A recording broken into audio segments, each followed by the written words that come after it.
They're kind of longer than what I usually read. I'm usually into comic books. It's about my speed. But anyway, no, time to get literary. Tough enough to write a good story. Tougher still to write in rhyming poetry. So how about using a classic structure such as haiku, for example? Well, author Katie Davis joins us from Westchester, New York. And you're here featuring not your books, but books by several different authors. Right.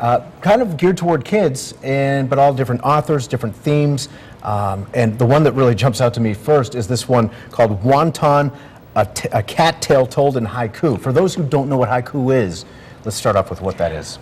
Well, haiku is a Japanese form of poetry written in verse of 5 syllables, 7 syllables, 5 syllables. But I just want to remind people that it's April's Poetry Month. And a lot of people, yes it is, it's National Poetry Month, and a lot of people are very scared about poetry because they think it's all these and thous and very lofty, and I really think it's important for us to get kids involved in poetry from a very young age, and it can be very fun, and even adults who are a little nervous about poetry can get into it. And all this month I'm celebrating Poetry Month on my website by having huge, wonderful, fantastic, talented authors doing guest poetry posts every day. So if people go to katiedavis.com, they'll find pantoum poetries, how to write a false apology poem, which is really fun for kids to do. You can find out how to write a bad poem, video poems, there's all kinds of stuff. So if you're a teacher or a parent or anything, it's a great place to start if you don't really feel that comfortable with poetry. Wow, so okay, so you've got haiku and you mentioned pantoum, which is what I didn't even know what that was. The second line from one verse becomes the first line of the next verse. Look at you go! I learned that. I'll tell you afterward how I learned that. Oh my gosh. Pantoum, but haiku. Right, So 575. How does a writer? It's tough enough to just write a story. I get stuck after Once Upon a Time. But then 575, you're talking about how tough is it to discipline to a syllabic structure like that? Well, I actually love writing haiku. I mean, it's like the one form of poetry that I can actually do. And I have a bio page on my website. So I have like 10 different bios. One is in haiku.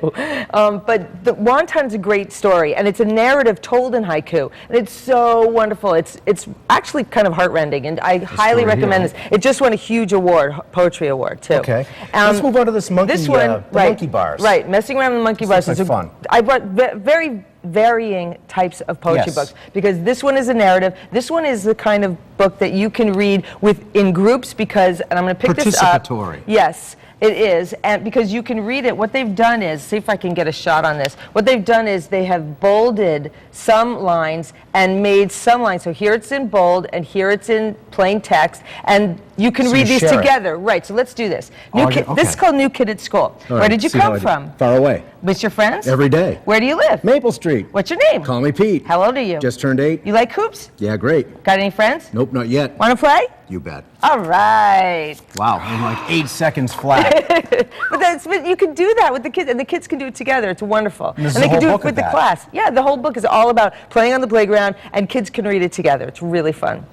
A little less, well, maybe fun, but also more serious now. This is a story here, this book, Mother's Poems, about a girl whose mother passes away. Right, and it's a wonderful book for kids. You know, poetry, the reason poetry is so important is that it really gets to your heart. It's almost like the purest form of writing, because you just have to filter out all the extraneous words and get right to it. And what Hope Anita Smith has done in this, and she's an incredibly talented poet, and she also did the artwork, actually. And she has done something where she has just she's just cooked it down. Yeah, distilled, that's the word I'm looking for. See, I can't write poetry. She's distilled it down to this beautiful, heartrending story about this girl who loved her mother and viewed her as a sort of a superhero, and now she's lost her and how she's dealing with it. And poetry is great for that, especially for teenagers who are can be very emotional. Poetry is great for them to write or to read, because it really connects you emotionally.